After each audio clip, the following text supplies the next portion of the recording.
sikap apa yang abang ambil sebagai ketua? Apakah bisa? Kan gini, kalau kita bersidang di rumah lawan, secara mental, ya kan kita sudah berkurang. Contohnya kita ribut di rumah orang, ya ngedrop. Kalau dijumpai di tengah-tengah mungkin bisa fight. Maksud pertanyaan aku begini, apa langkah abang kalau jadi ketua nanti melihat problem ini? Apakah ada solusi untuk rekan-rekan mungkin dalam naungan abang? Welcome to podcast Dikamer. Aku mau nanya bang, ini kan itu bukan rahasia publik lagi. Bentar lagi Pradi kita ini ya kan memilih ketua yang baru, yang zaman Pak Bistok udah mau selesai. Kapan selesai bang? Tanggal 11 Oktober. 11 Oktober. Ya kemarin juga kita rapat panitia kan, sudah menyusun semua. Menurut abang, ini kan kita mau cari kader-kader.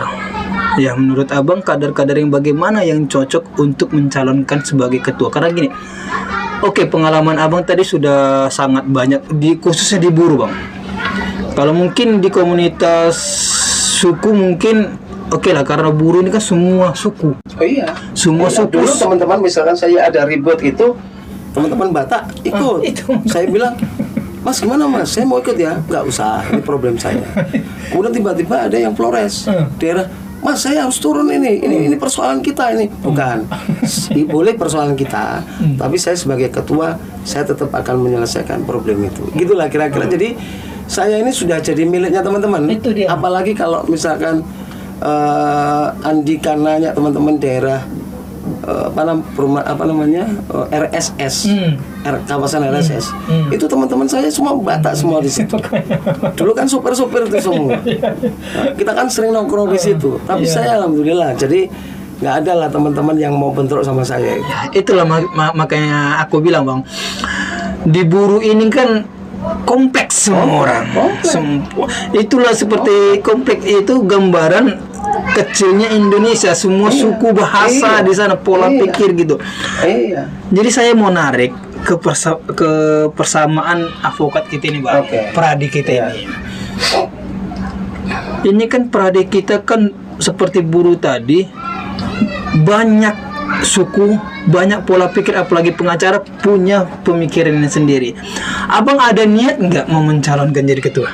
Baik, sebelum saya jawab itu sebelum saya jawab tentang abang mau niat nggak jadi ketua, kemudian teman-teman ini kan banyak suku juga gitu ya.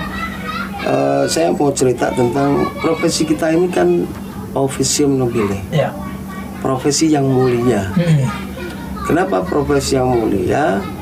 Karena apa yang kita kerjakan ini sebetulnya dalam kerangka kan gitu, ada perbuatan yang memang bagaimana seseorang yang belum mendapatkan keadilan itu dia bisa terbantu untuk mendapatkan keadilan, kan mulia ya. Itu esensinya, mencari keadilan. Nah sekarang persoalannya adalah siapa yang mendampingi mencari keadilan? Kan pengacara. Kalau pengacara berarti officium nobile dianggap oleh masyarakat sebagai perbuatan yang baik, sebagai penegak hukum, karena catur wangsa. Kira-kira kan begitu. Kita belum ngomong catur wangsa. Nah sehingga profesi ini harus benar-benar dilihat oleh publik sebagai perbuatan yang mulia juga. Betul. Jangan berperilaku pengacara tetapi perbuatannya tidak mulia. Kemudian ketika tidak mulianya seorang pengacara ini menjadi tidak mulianya semua kelompok pengacara. Betul. Kan gitu ya? Nah, bagaimana cara membangun ini? Kan gitu. Cara membangunnya adalah bagaimana persepsi kita, etika tadi itu. Kan gitu kan? Supaya dipandang sama masyarakat bahwa kita ini ada harganya. Saya tuh kadang-kadang ada klien misalkan, ada klien itu pertama dia udah cerita, saya kemarin sudah pengacara A. Nah terus ditinggal Pak, nggak selesai. Terus duitnya sudah diterima, sudah saya kasih administrasinya, sudah saya bayar. Kan gitu kan. Kemudian saya putus. Sekarang saya ganti lagi, kan gitu kan? Ganti lagi pengacara. Ternyata pengacara juga sama, Pak. Setelah saya bayar, pekerjaannya dikerjain tapi tidak selesai. Ya. Kan? Nah sekarang ke tempat Pak Bambang. Apa dalam gambaran saya adalah ini menjadi sesuatu yang celak secara umum bagi profesi advokat, ya kan? Nah kalau begitu orang yang dianggap mau mencari keadilan, tetapi dia tidak adil terhadap pencarinya. Iya, betul.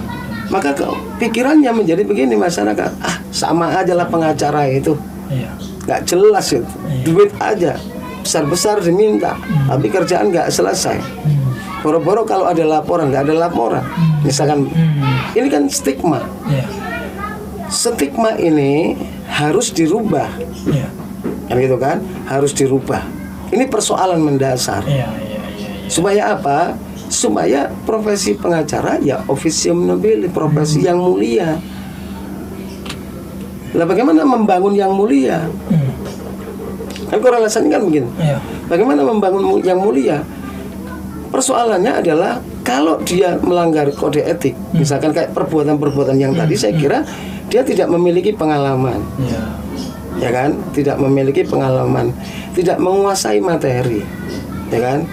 Kemudian dia juga tidak belajar kode etik. Kemudian tesnya itu asal dan kemudian lulus. Nggak terverifikasi gitu loh. AAI nggak bisa. Orang saya sama teman-teman tuh ada 60 yang dari Batam, 14 yang lolos KAI pertama itu. Rekan saya Kadir gitu kan, rekan saya Bobby itu di tahun-tahun bersamaan dengan saya itu. Nah artinya apa? Kalau begitu bagaimana kita bisa profesional? Profesional itu kan melaksanakan profesi sesuai dengan etik, kan gitu. Melaksanakan profesi sesuai dengan etik itu kan profesional. Nah kalau profesional tidak dibangun dengan kualitas, kan menjadi tidak bermartabat. Jadi korelasinya profesional, berkualitas, bermartabat. Nah tujuan kita bagaimana mencapai yang bermartabat, supaya dianggap sebagai perbuatan pengacara atau advokat itu benar-benar officium nobile. Persoalan kalah menang itu persoalan lain dalam persidangan, kan gitu kan. Nah persoalannya adalah bagaimana membranding diri kita sendiri sebagai advokat, gitu kan. Nah bagaimana cara nanti lah, saya pikir ada banyak hal yang memang harus dikerjain. Bagaimana meningkatkan profesi, gitu kan. Kemudian bagaimana meningkatkan kualitas. Nah kualitas yang dibangun sebetulnya bukan hanya kualitas organisasi advokat, tapi kualitas personal juga harus dibangun, diri sendiri ya, gitu kan. Kemudian harus membangun kader profesi.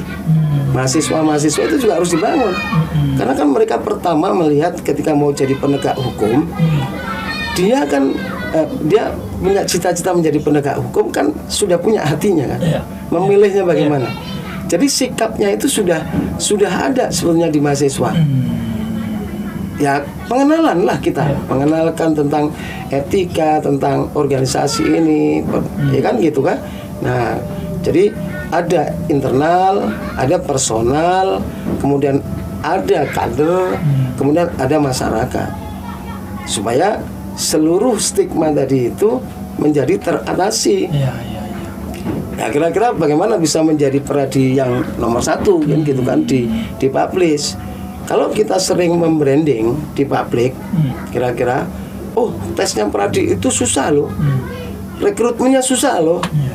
Karena ini benar-benar mau mencetak seorang advokat yang punya kualitas dan bermartabat dan profesional.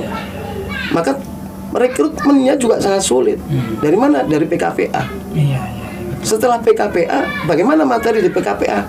Ya mestinya materi di PKPA kita punya kualitas dong, kan gitu kan. Nah dari mulai di sisi PKPA, kemudian sampai tes.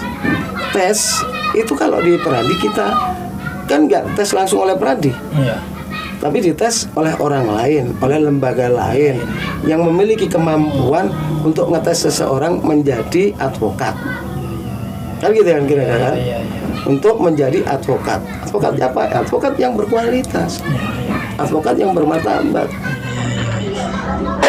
Betul. Berarti tes kita advokat itu dari pradik kita itu bukan pradik kita ya? Bukan. Yang beri soal itu ya? Bukan, soalnya dari orang lain, dari lembaga lain. Yang nilai juga lembaga lain ya? Lembaga lain, sehingga nggak ada titipan itu. Iya. Kalau nggak lolos ya nggak lolos gitu. Kalau kamu nggak belajar ya nggak lolos.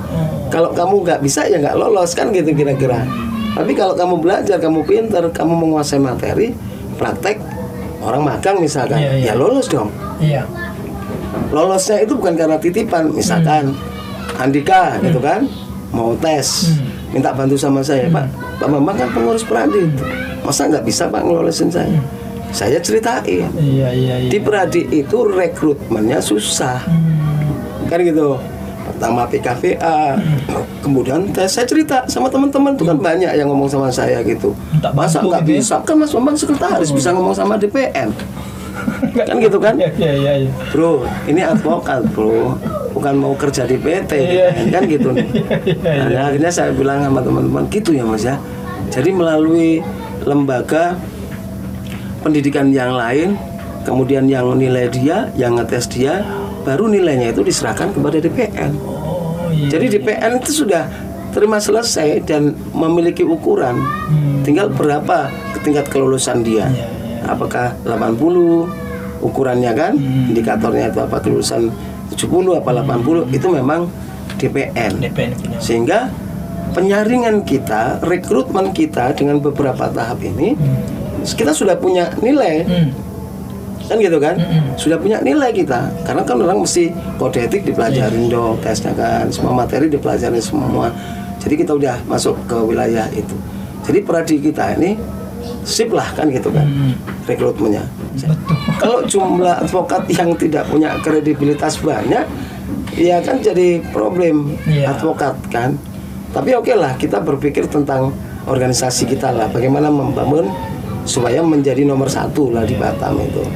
Nah bangunannya apa yang saya katakan tadi, kan kalau di teman-teman, saya pikir walaupun teman-teman itu beraneka ragam, berbineka, bersuku-suku, saya pikir masih memiliki nilai-nilai rasionalitas dalam kerangka untuk membangun organisasi ke depan. Jadi suku itu ya ada, silaturahmi yang boleh, tapi ketika organisasi kita bicara sudah kemampuan lah, gitu kan, sehingga semuanya mendapatkan akses dan manfaat dari sebuah proses itu, kan gitu kan. Nah, abang ditanya, abang mau nyalon enggak? Saya insya Allah mungkin nyalon, ya kan. Artinya kalau misalkan nyalon kan, maka saya menawarkan pikiran-pikiran saya ini, kan gitu kan. Oke, bagaimana membangun kalau misalkan kita boleh bilang adalah profesional, berkualitas, kemudian bermartabat, ya kan? Karena bangunan ini harus seirama dong. Bagaimana membangun organisasi, bagaimana tertib organisasi, rapat-rapat, mengambil keputusan, konsolidasi, kan gitu harus rutin memang itu sesuai dengan mekanisme organisasi. Jadi tahapan-tahapan rapat-rapat. Kemudian personalnya, jadi nggak perlu menggelembung banyak. Ini bukan persoalan mengakomodir atau tidak mengakomodir, tapi persoalannya orang ini memiliki kapasitas tanggung jawab ketika masuk di dalam struktur kepengurusan atau tidak. Kalau persoalan tidak mampu, kita akan memampukan. Kalau persoalan tidak bergerak, itu yang perlu spiritnya kita gerakkan. Karena konsekuensi organisasi adalah membuang sebagian waktu kita ini untuk kepentingan organisasi, mengurangi rumah tangga, mengurangi waktu diri sendiri. Yang seharusnya kita tidurnya ada rapat, yang seharusnya kita tidurnya ada pertemuan, kan gitu kan. Nah ini kan mesti harus leng. Ada membangun organisasi, ada membangun di luar organisasi. Nah kalau membangun di luar organisasi, kan teman-teman bisa ada pelatihan, ada pendidikan, ada membangun isu-isu baru, ada mengamati kebijakan-kebijakan pemerintah menyangkut regulasi. Misalkan pemerintah Batam akan keluar regulasi ini, ya kita cermati regulasi itu. Ini implikasinya seperti apa terhadap kepastian hukum, kan gitu. Nah kemudian kalau pemerintah, ya kita pelajari juga untuk pengkayaan informasi teman-teman. Jadi ini harus dibangun, terutama yang muda-muda. Maka saya bilang kalau yang tua-tua ya ngopi kan gitu kan. Kalau cuma ngopi aja kita nggak ada masalah ya kalau ngopi. Tapi persoalannya ngopinya itu juga bukan menghasilkan sebuah keputusan. Ngopi boleh, ngobrol boleh, tapi ngopinya keputusannya itu ada di dalam organisasi. Kita putus di organisasi, bukan putus di ruang ngopi. Jadi supaya apa? Supaya ada membangun ketidaktersinggungan bagi yang lain. Di zamannya sekarang kan zamannya Pak Bistok, abang kan sekarang menjabat sebagai sekretaris. Kita kan bukan sekarang kan nggak, kita di podcast ini bukan membicarakan abang sebagai sekretaris. Tadi abang bilang abang siap maju jadi ketua Pradi periode ini yang akan datang. Bang, abang bisa lihat nggak perkembangan pengacara sekarang kan semakin banyak, khususnya di anak muda. Pertanyaanku bang, ketika nanti abang jadi ketua, ya terpilih jadi ketua, apakah abang memaksimalkan potensi anak muda ini? Ya tentunya begini, saya kan mesti mengukur kan. Seharusnya saya ini kan juga sudah nggak lagi ikut dalam organisasi gitu. Tapi kan kita mau meninggalkan warisan yang baik buat teman-teman. Saya pernah bilang di dalam grup WA itu, saya itu kadang-kadang kalau misalkan di WA kita di Pradi itu kan saya mengeluarkan misalkan nanti kalau saya jadi ketua, kepengurusan saya 70-80% muda, yang 20-30 yang senior. Ini kan untuk menyeimbangkan. Jadi untuk menyeimbangkan satu sisi yang senior itu memiliki pengalaman praktek yang cukup banyak, dengan materi-materi yang dihadapi juga cukup banyak, sehingga pengalaman di sisi itu bagus. Tetapi di sisi yang lain kan generasi ini kan harus dibangun, sehingga kita bisa mencetak advokat yang baik, ya yang milenial inilah yang kira-kira, karena langkahnya lebih cepat, kreativitasnya lebih cepat, ide-idenya lebih cepat. Jadi itu saya apresiasi. Maka saya bilang kalau saya mau nyalonin nanti, kalau saya calon gitu kan, saya akan pasang kira-kira 70-80% itu adalah ya anak muda. Tentunya saya sudah bisa mengkalkulasi kan, teman-teman yang punya potensi gitu kan, si A, si B, saya aja membaca aja di grup WA itu. Oh ini tipenya ini gitu. Oh serius ini kerjanya. Saya itu mendengarkan sama membaca. Jadi membaca saya itu setiap malam itu saya baca. Termasuk informasi-informasi yang di WA itu saya baca. Apa ini maksud teman-teman? Apa keharapan teman-teman ini? Kan gitu. Jangan nanti kalau sudah jadi pengurus ketua kemudian nggak ada kegiatan misalkan. Jangan kalau misalkan sudah jadi pengurus jadi ketua kegiatannya melempem. Kan itu kan masukan ya. Itu yang mesti. Kemudian ada ya kalau boleh itu yang muda-muda juga harus ini. Kan banyak harapan itu. Nah, itu yang saya setiap hari saya amati ketika malam hari karena grup saya cukup banyak. Grup WA saya ini ada sekitar 150-an. Semua dibaca itu? 150-an dan saya tidak mampu membaca, saya pikir. Ini cukup banyak. Jadi setiap malam itu mana yang prioritas saya harus baca. Pernah salah kirim nggak? Salah jawab kan? Salah jawab ternyata ke grup ini. Oh iya, jadi tapi syukurlah saya memantau saja, membaca, mengamati teman-teman, sikapnya teman-teman seperti itu seringkali, dan saya nggak mau ngobrol lebih detail ya ketika di WA itu karena memang itu kan ruangan untuk apa ya, silaturahmi saja lah. Tapi detailnya itu di luar. Di pertemuan langsung. Di pertemuan. Sehingga setiap ada masalah ya di pertemuan lah kita bahas. Karena tatapan muka lebih enak menyampaikan daripada di WA. Bang, kemudian abang tadi kan mau bilang akan memaksimalkan anak muda 80% tadi. Menurut abang ini kan kepemimpinan Pak Bistok. Kalau abang nanti jadi ketua, apa yang perlu abang perbaiki di kepemimpinan hari ini? Kita tidak katakan kepemimpinan hari ini tidak baik. Baik semua. Buktinya saya juga di Posbakum juga baik, respon Pak Ketua juga baik, Pak Bambang sebagai sekretaris juga baik, ya kan, semua baik. Tapi kan, iya namanya kepemimpinan pasti ada plus minusnya. Ada yang perlu diperbaiki kah menurut abang? Jadi gini, hidup ini kan berproses. Ada tahapan ya. Kita dari kecil, remaja, kemudian masa dewasa tua. Demikian juga proses di organisasi. Makin hari mestinya menjadi makin produktif. Makin hari mestinya makin lebih baik. Kenapa? Karena dasarnya adalah pengalaman. Pengalaman yang sebelumnya itu kan dievaluasi. Jadi perbuatan kita ini sudah sampai mana? Kemudian langkah kita sudah sampai mana? Ya ibaratnya kalau misalkan mau remaja itu kan umur 17 tahun, misalkan sudah mulai bibit-bibit mau nikah dan sebagainya, kan kira-kira begitu. Jadi dewasanya itu penting. Nah saya bilang kalau misalkan ya kemarin misalkan gitu ya kita bisa membenahi organisasi, kita bisa membenahi tertib administrasi, kita juga bisa taat terhadap aktivitas-aktivitas rapat-rapat dan sebagainya, pengambilan keputusan dan sebagainya. Nah kemudian kita memang harus tegas ya karena teman-teman kan pengacara semua. Ya kadang-kadang juga menghendaki legalitas apa, dasarnya apa, kan gitu ya. Itu saya pikir juga fair-fair aja, wajar. Nah saya pernah berpikir begini.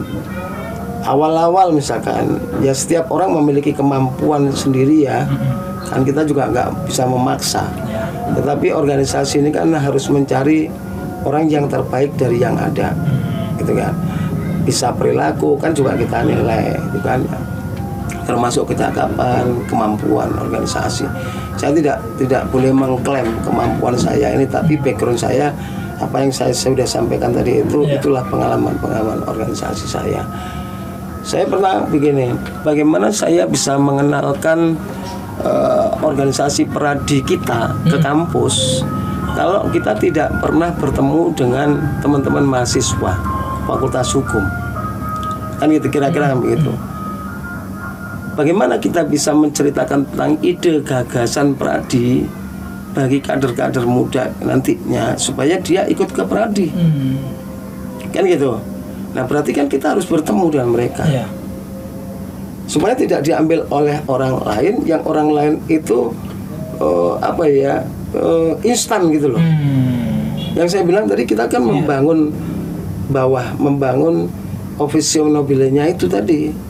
Nah misalkan ada lomba, ada lomba tentang peradilan semu. Sebenarnya peradilan semu itu tidak begitu susah, mudah. Tapi pertemuan kita dengan mereka itu yang lebih penting. Wahananya itu adalah kegiatan-kegiatan lomba. Kalau di sini ada kampus Uniba, ada Unrika, ada UIP, ada Putra Batam, ada Ibnu Sina. Kalau kita bisa mengenalkan ke fakultas-fakultas hukum mereka, kan responnya mesti ke Peradi kita. Dan kira-kira begitu. Di samping itu juga kita dapat masukan. Jadi kita datang acara tapi ada masukan itu kemudian menjadi program. Jadi pertemuan itu. Nah kalau misalkan ke masyarakat bagaimana? Masyarakat itu kan bisa nanti teman-teman ya sekali-sekali ada penyuluhan hukum ke masyarakat, ya kan? Kemudian dipublis, kemudian ada pelatihan paralegal, misalnya pelatihan itu dari LSM, UKP kan diminta untuk datang untuk ikuti pelatihan paralegal yang isi materi semua dari Peradi, kan gitu kan? Nah kita ceritakan lagi tentang ideologinya pradi kita, semangat pradi kita, rekrutmennya pradi kita, kita bangun di situ, sehingga masyarakat, mahasiswa juga ngerti, kemudian yang masyarakatnya juga ngerti pradi kita, yang pemerintahnya juga ngerti, karena kita mesti setiap kebijakan mereka itu ketika berdampak, ketika regulasi memiliki dampak, kan kita bisa menjadikan diskusi itu di internal. Nah, ketika itu di internal, baru kemudian kita share, kita publish, kan gitu.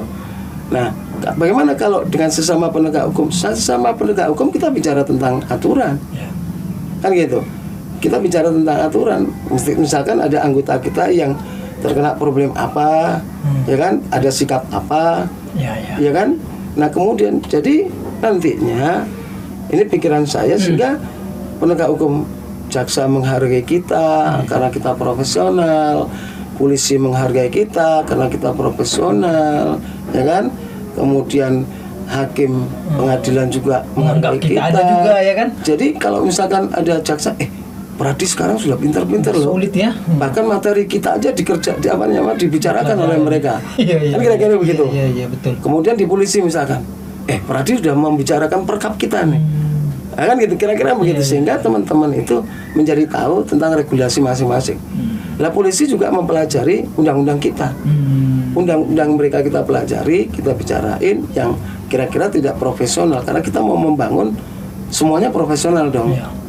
Nah, kalau misalkan ini bisa berjalan, paling tidak saling menghargai, pengadilan menghargai kita, kita menghargai pengadilan, polisi menghargai kita menghargai polisi, jaksa menghargai kita menghargai jaksa, kan korelasinya sama, sehingga dalam rangka mencari keadilan itu posisinya masing-masing memang di situ profesinya, tidak perlu di situ misalkan nanti jaksanya yang rusuh sama kita atau kita rusuh sama jaksa, kan itu nggak profesional namanya. Jadi kita bertarungnya ada pada sisi ini. Nah, setiap event itu harus kita publish. Kenapa kita publish? Supaya pradi ini benar-benar dipahami oleh masyarakat. Penegak hukum kita paham, masyarakat kita paham, mahasiswa paham, pemerintah paham, sehingga kira-kira kita punya harga diri mungkin.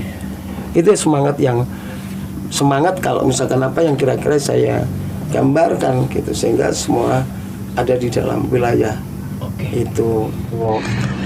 Berarti itu seperti yang saya tanya tadi, berarti kita bilang bukannya tidak ada, tetapi belum maksimal di kepemimpinan sekarang yang penyuluhan tadi. Jadi itu yang akan abang optimalkan, maksimalkan, supaya tujuan tim abang atau abang menjadikan Pradi itu nomor 1 dan semua publik tahu bahwa kita memang Pradi nomor 1, dan pendekatan kepada penegak hukum lain, kan penegak hukum ada 4 kita ya. Jadi kan begini, ke masyarakatnya kita sudah sampaikan. Ini mahasiswa sama LSM UKP, misalkan kita membuatlah kecil-kecilan diskusi gitu kan. Kemudian nanti sama pemerintahnya, setiap regulasi yang ada kita kaji, kita bicarakan, kita publis sikap dan pandangan Pradi seperti ini. Tapi masukan, kan gitu kan. Kemudian kalau sama lembaga hukum, ya kita saling menghargai proses itu. Jadi jangan ditafsirkan ketika kita bicara tentang bagaimana Pradi bisa dihargai, kemudian kita teriak-teriak sama jaksa, bukan itu. Tapi bagaimana kita memahami jaksa dan perannya secara profesional, kemudian peran kita profesional, hakim profesional, gitu kan? Kemudian polisi juga profesional. Jadi semua memiliki kewibawaan dalam rangka keadilan, menegakkan keadilan itu. Lah, bagaimana dengan anggota? Anggota ya mesti harus ada kegiatan-kegiatan, misalkan ada seminar, ya kan tadi termasuk kan bagian dari anggota untuk membranding. Misalkan ada aturan-aturan baru, atau kemudian ada isu-isu negara tentang regulasi yang baru. Supaya apa? Kayak misalkan COVID ini kan sebenarnya banyak peraturan-peraturan yang berubah. Karena apa? Karena menyesuaikan dengan keadaan. Kan gitu kan? Perbankannya bagaimana, kemudian masyarakatnya bagaimana, hak-haknya. Kan ini harus ada dong regulasinya. Jangan kemudian dulu ketika belum COVID memang semua akan membayar lancar. Tapi begitu ketika saat COVID, semua tidak membayar kreditnya dengan lancar. Kan ada yang alasan-alasan yang bisa dimaafkan, ada alasan-alasan yang menjadi pertimbangan. Kan kira-kira itu harus dipelajari, karena esensinya kita ini bukan menjual tetapi memfasilitasi orang untuk mendapatkan keadilan tadi. Kalau kita paham dengan semua regulasi, semua perkembangan hukum gitu, ya saya kira teman-teman mampu. Maka itu tadi yang saya bilang, orang profesional harus berkualitas. Cara berkualitasnya tadi itu kan gitu kan, kemudian bermartabat, karena profesional kemudian berkualitas menjadi bermartabat. Kalau begitu caranya sekarang bagaimana membangun, kan jadi misinya kan jadi membangun organisasi advokat yang yang profesional, berkualitas dan bermartabat untuk nomor satu, untuk menjadi nomor satu misalkan kan gitu. Jadi kita ini harus punya gambaran masa depan tuh ketika kita bilang kita mau nomor satu, apa jalannya, apa yang kamu bisa lakuin, bagaimana cara menuju goalnya itu. Kan mesti ada misinya, ada visinya, ada subjektifnya, baru kemudian ada strateginya. Nah, dalam rangka membangun program ini harus menempatkan posisi personal yang memiliki kemampuan organisasi, semangat berorganisasi. Kalau pintar atau tidak pintar itu persoalan lain, tergantung bagaimana seniornya itu mengisi wilayah-wilayah pikiran dan wilayah-wilayah hatinya, sehingga mereka bisa secara bersama-sama. Kan harus menghargai kita. Nah, proses menghargai itu diatur dalam aturan. Maka aturan itu dijalankan supaya saling menghargai posisinya masing-masing. Bidang ini. Nah, kalau perlu mungkin pengacara nanti bisa ikut di jam sostek, BPJS misalkan, kan? Itu ada salah satu nanti program Abang? Ya kan, artinya kita bisa kerjasama dengan BPJS gitu kan, supaya teman-teman itu difasilitas untuk ketemu. Karena apa? Karena saya melihat beberapa kali ketika ada musibah kita iuranan gitu. Iuran boleh, itu memang otoritas hati kita. Sosial kita juga ya. Kita kan, tapi kan bagaimana supaya ada proteks, ya kan, jam sostek. Nah, dulu di Jakarta kayaknya pernah ada itu anggota-anggota, tapi saya belum efektif informasi yang terakhir karena memang Jakarta juga belum ada perkembangan. Saya juga belum dapat informasi dari ketua apakah ada dijaminkan. Jadi ada diasuransikan kita ini. Jadi ada asuransi, kemudian ada BPJS. Jadi kalau di Jakarta kita dapat asuransi, kalau di Batam kita bisa dapat BPJS misalkan, kan jadi nggak terkurangi kan. Dan kira-kira ya kalau ada sosial, peran kita ini kan mengabdi juga, mengabdi kepada masyarakat. Masyarakat yang mana? Masyarakat publik. Orientasi profesi kita ini juga ada mengabdinya, bukan karena diri kita, karena persoalan pembicaraan hukum kan. Jadi ruangannya itu bukan ruangan kayak misalkan jualan tempe gitu kan, tidak, jualan tahu untuk dirinya sendiri dan orang. Tapi kalau kita ini kan dampaknya itu kan hebat. Jadi implikasi dari sebuah regulasi itu memiliki dampak yang hebat, baik perubahan yang baik maupun perubahan yang jelek. Jadi sosial menjadi hukum itu menjadi social change kan.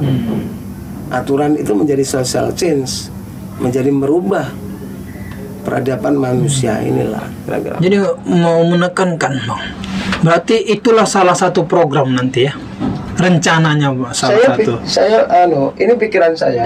Pikiran saya semua yang ada dalam benak saya. Ya saya kira kalau itu mesti ada, apa yang saya utarakan harusnya saya bisa realisasiin.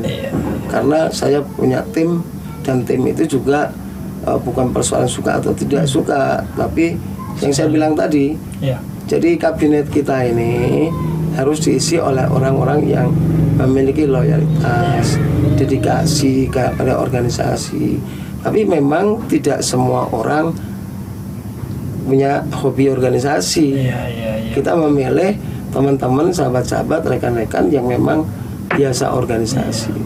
Sehingga tidak hanya jadi ketua itu, jadi ketua, tapi harga dirinya naik, tapi kemampuan aplikasi kepada anggota itu berkurang, itu juga kurang baik.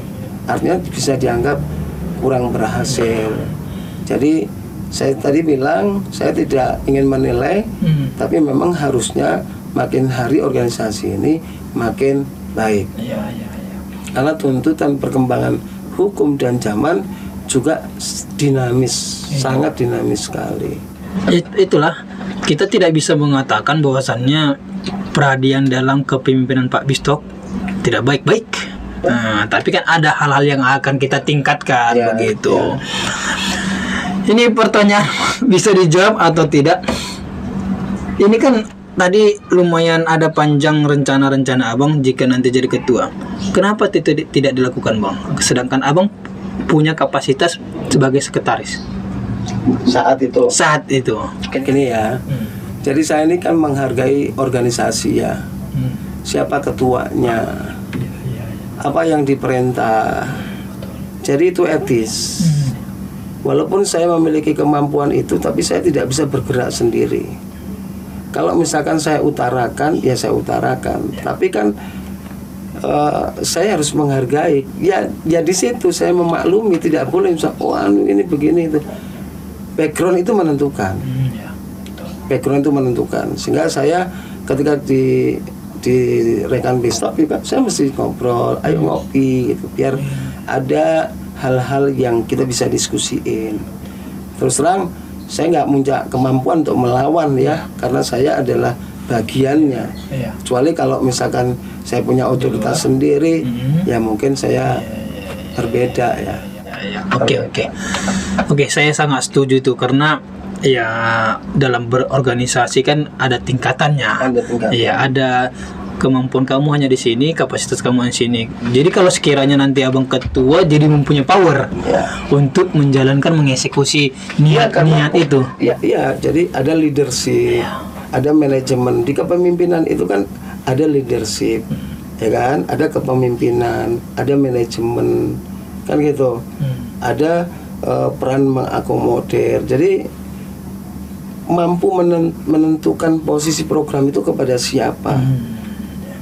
Jangan kalau misalkan kita mau kasih program, jangan persoalan suka atau tidak suka, tapi persoalannya ada kemampuan. Recommend on the flag. Jadi saya ini sebenarnya leadership, tetapi saya harus memiliki manajemen. Manajemen membangun organisasi. Siapa yang bisa di sini, yang di sini digerakkan. Siapa yang di sini digerakkan. Jangan yang di sini diambil karena suka atau tidak suka, bukan. Saya paling nggak suka kalau menentukan standar suka atau tidak suka. Karena ini kita bicara organisasi bukan individu kan? Karena bicara organisasi. Dan siapa yang memiliki kemampuan, dia akan berproses menjadi pemimpin. Itu persoalannya. Kalau Andika saya kasih ke pekerjaan, maka itu berhasil di organisasi. Kan Andika mesti dinilai sama yang lain. Itu loh, Andika bagus nih, pekerjaannya mantap nih di seksi ini. Idenya ini kan gitu. Kita kan apresiasi. Demikian juga di tempat-tempat yang lain, penugasan-penugasan. Bukan untuk kepentingan pradi sendiri, proses kepemimpinan ini, tapi proses ini juga akan bermanfaat buat di tempat yang lain. Orang diverifikasi, seseorang untuk menjadi pemimpin itu kan harus ada verifikasi. Mungkin saya saat ini baik, tapi pada berikutnya saya bisa baik, maka kepemimpinan saya tadi drop, dinilai sama orang, Bambang itu lacur dia, dia culas. Ini kan penilaian. Maka saya tidak bisa naik ke tingkat berikutnya. Saya cukup di sini. Start di situ. Dinilai sama orang. Jadi proses kepemimpinan itu dibangun dari sebuah proses organisasi tadi. Kematangan itu juga dibangun dari situ. Siap. Oke, Bang. Selanjutnya ada lagi pertanyaan ini, Bang. Ini kalau abang nanti kalau terpilih lah jadi ketua, ya kan? Ya, kita berdoa yang terbaik. Apa ada nggak langkah-langkah yang akan abang ambil? Sekarang kan kita tahu tentang di persidangan lah ya, tentang karena mungkin dulu kemarin terjadi hal ini mungkin karena alasan COVID di persidangan, ya banyak rekan-rekan yang ngeluap lagi pidana, kita sidang pidana, kita sidangnya di kejaksaan, ya. Sikap apa yang abang ambil sebagai ketua? Apakah bisa, kan gini, kalau kita bersidang di rumah lawan secara mental, ya kan kita sudah berkurang. Contohnya kita ribut di rumah orang, ya ngedrop. Kalau dijumpai di tengah-tengah mungkin bisa fight. Maksud pertanyaan aku begini, apa langkah abang kalau jadi ketua nanti melihat problem ini? Apakah ada solusi untuk rekan-rekan mungkin dalam naungan abang? Oke, jadi gini, saya tadi bilang bagaimana supaya kita punya kewibawaan di mata pengadilan, Ya. di mata kejaksaan, di mata kepolisian. Karena kita harus berbuat untuk diri kita dengan profesi kita, kan gitu ya. Nah, selama menyangkut persoalan-persoalan hubungan yang terkait dengan proses-proses profesi, harusnya kan memang sidangnya tidak perlu di kejaksaan. Iya, betul. Maka saya pernah protes terhadap kasus saya sendiri gitu. Tapi saya bilang begini, kalau misalkan tahanannya itu ada di Polda atau tahanannya di Rutan, orang kenapa sih di Batam nggak bisa, orang di Tanjung Pinang bisa? Saya sidang itu kan ada majelis, ada pengacara, ada jaksa. Itu di ruang sidang utama atau di ruang sidang walaupun tidak utama, kan itu tetap hadir. Kenapa mesti di tempat yang lain, kan gitu kan? Nah, dari sisi etis kan kurang etis menurut saya, kan gitu. Kenapa? Karena kita nggak menjadi mandiri, kan gitu. Secara psikologis kayaknya yang menguasai jaksa. Iya, betul. Kemudian kita tidak bisa explore pikiran kita ketika kita bertanya kepada klien. Tapi kalau menghadapnya itu sama menghadap, itu lebih explore. Jadi apa yang harusnya kita pertanyakan, kemudian apa yang harusnya kita buktikan fakta-fakta di persidangan itu lebih luasa. Nah, kan gitu kan. Nah, saya pikir ini mestinya memang harus direalisasikan bahwa persidangan itu harus di situ, kecuali kalau tahanan misalkan. Karena kalau tahanan kan agak rumit dia prosesnya. Nanti keluar dia PCR, diangkut lagi balik berangkat, pulang lagi nanti PCR, kan mekanismenya jadi rumit kan. Boleh lah misalkan, tapi tahanan itu ada di Rutan, tahanan itu ada di Polda misalkan, tapi kita itu memang di pengadilan. Orang prokes kan kita pakai standar prokes, ya kita pakai masker, kita pakai apa namanya ini untuk cuci hand sanitizer kan kita pakai. Kenapa mesti harus susah-susah? Perdata pun kita sidangnya kan? Kan gitu kan, perdata juga sidang. Kenapa mesti pidana harus letaknya sidangnya di tempat orang lain, misalkan di lembaga orang lain, menjadi kurang mandiri menurut saya kan gitu. Atau lebih bagusnya aja sidang di kantor sendiri-sendiri lah. Nah, itu dia. Ya kan? Iya, betul. Pengacaranya di kantor, ya kan? Kemudian jaksanya ada di kantor, kemudian majelis hakimnya juga di kantor pengadilan, tahanannya juga di Rutan maupun di kantor Polda. Bukan di kantor yang di penjara kan kantor. Oh ya, ya di kantornya juga kan gitu. Jadi kan mestinya kan begitu ya. Tapi saya akan upayakan itu bakal senyampang terkait dengan bagaimana kita memiliki kewibawaan, membangun kewibawaan tadi dengan lembaga yang lain, ya kita mesti akan bicarakan. Ini yang persoalan teknis saja sebenarnya kemarin, karena memang kita ini jarang-jarang ada pertemuan. Pertemuan formal maksud saya. Jadi obrolan kita itu sering di warung kopi. Ngambang ya. Padahal di warung kopi itu bukan tempat untuk ngobrol organisasi. Tempat inspirasi boleh. Gitu loh. Setelah minum kopi, ada keputusannya, disampaikan kritikannya ke WA. Di WA dibaca, Nah ini sensitif dari pimpinan.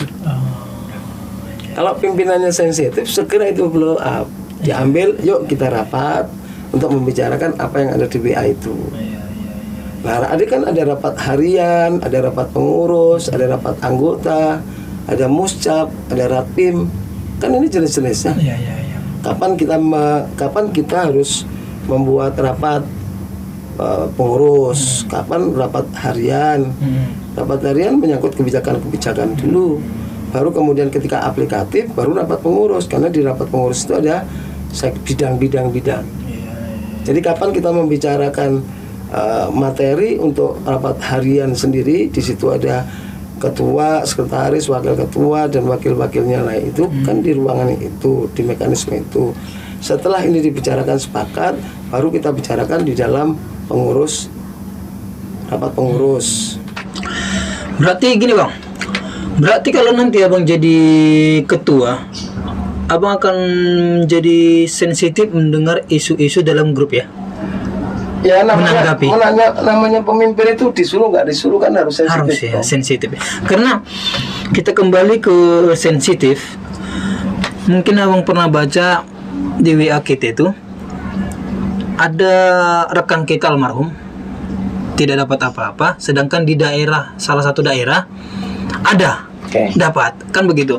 Jadi kalau seharusnya pemimpin itu harus langsung respon supaya anggota tidak banyak bertanya. Nah, kalau menurut Abang nanti kalau Abang jadi ketua kan selalu respon begitu.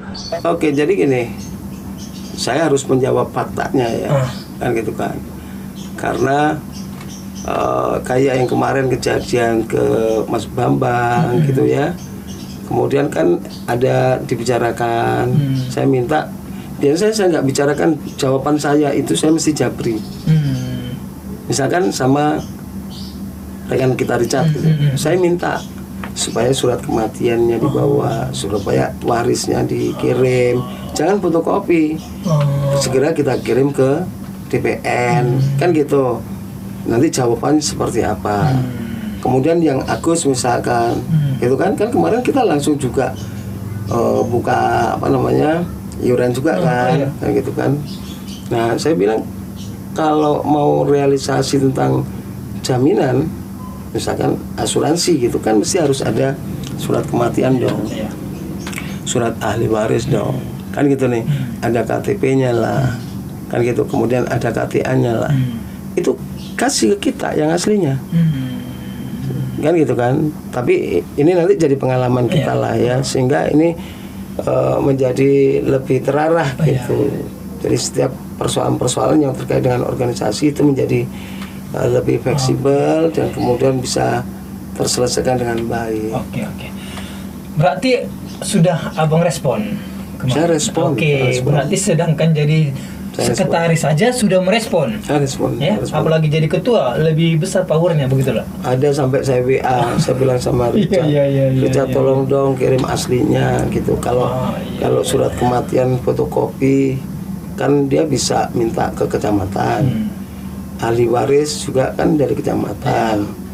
Kemudian KTA ada juga disimpan, kan? KTP beliau punya, KTP-nya ahli waris ada, kan gampang. Tinggal ini dikirim, kasih pengantar terkait ini bla bla bla bla, udah tanda tangani. Tapi saya nunggu itu masih belum, karena kemarin katanya mau dikasih sama siapa, Igun atau siapa gitu. Tapi mantap, masih sekretaris aja Abang sudah respon. Saya kira nggak ada respon. Ya saya pikir karena organisasi itu mempelajari kita untuk konsisten. Ya, betul. Organisasi itu mempelajari kita ini untuk tanggung jawab. Organisasi mempelajari kita untuk jujur. Dan tentunya karena itu kita menjadi banyak teman. Persoalan kaya miskin itu persoalan lain. Ya, betul. Gitu kan, tapi persoalan hasrat, ya kan, itu yang sama-sama kita miliki itu menjadi dominan. Karena kalau ya nanti bisa cerita panjang lebar misalnya tentang kekayaanmu dari mana, kan kasihan juga. Kita nggak perlu di situ. Tapi ketika kita mendapat amanah ini, maka kita harus tanggung jawab untuk nyelesain.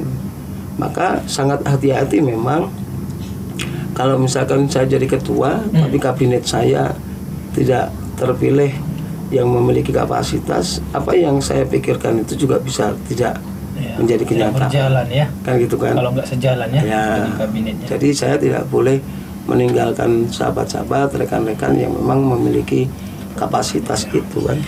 Oke, Bang. Pertanyaan selanjutnya. Ini kan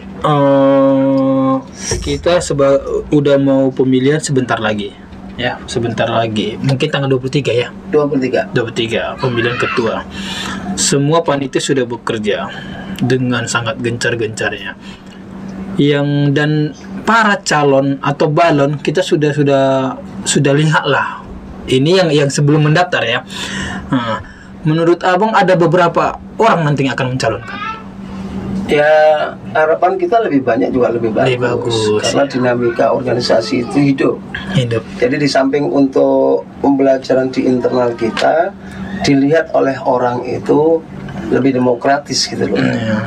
Jadi demokratis sehingga asik juga ya di Pradia. Dia muscap, calonnya ada banyak, dan menghasilkan mekanismenya bagus, menghasilkan yang terbaik kan, silakan aja. Dan kalau misalkan ibaratnya ada yang kalah, kata Harto kan nggak usah paper, nggak usah baper katanya. Tapi kan ya nggak ada, ngapain juga kita belajar untuk bersama-sama. Ya saya sepakat dengan sahabat Harto, rekan Harto Olomongan, nggak perlu paper. Belum jadi aja belum. Apalagi kalah misalnya. Dan tujuan semua calon ketua ini nanti kan pasti hal yang terbaik.